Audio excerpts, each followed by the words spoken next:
Par la suite, l'hôte du jour du président Tiani a visité les réalisations des ouvrages de drainage des eaux dans la ville de Niamey. Accompagné du premier ministre Ali Mahaman Lamine Zeine, il a fait le tour de 3 sites dans les arrondissements communaux 1 et 2. Aminatou Dangalou et Yazi Rabiou.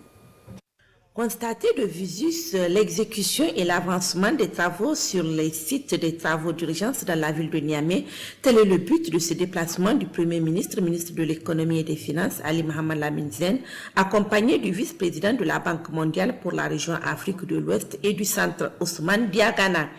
Avec un taux global d'avancement de 67% à la date du 30 septembre 2025, ces travaux portent sur un linéaire de 38 km, dont 19,102 km de caniveaux et de collecteurs, 10,114 km de chaussées drainantes ou pavées et 8,366 km de chaussées bitumées. À l'issue de cette visite, le Premier ministre, ministre de l'Économie et des Finances, a indiqué que ce projet est soutenu par la Banque mondiale et pour améliorer les conditions de vie des populations, toutes les régions ont bénéficié de ce genre de réalisation. Le président de la République, le chef de l'État, Général Tiani, avait demandé que nous revoyions un certain nombre de projets qui sont financés, moitié dons, moitié prêts, les restructurer, collecter des ressources pour faire des financements qui ont un réel impact sur la vie quotidienne des Nigériens. Mais cela ne s'est pas arrêté à Niamey. Toutes les autres régions du pays ont pu bénéficier de ce genre de réalisation.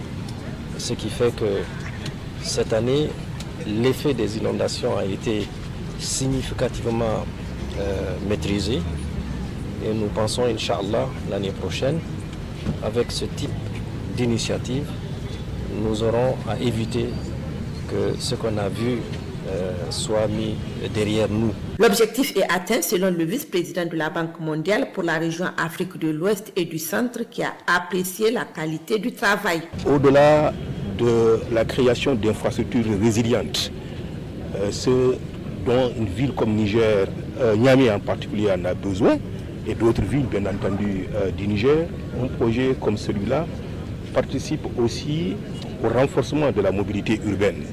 Il permet aussi surtout de créer des emplois pour les jeunes et les femmes. Donc c'est exactement le type de programme que nous voulons désormais contribuer à financer, bien entendu en soutien aux besoins et aux priorités du gouvernement et du pays. Ces sites des travaux d'urgence dans la ville de Niamey ont été identifiés par le projet intégré de développement urbain et de résilience multisectorielle PIDUREM dans le cadre de la mise en œuvre de ces activités. Notez que ces chantiers ont créé plus de 4000 emplois directs.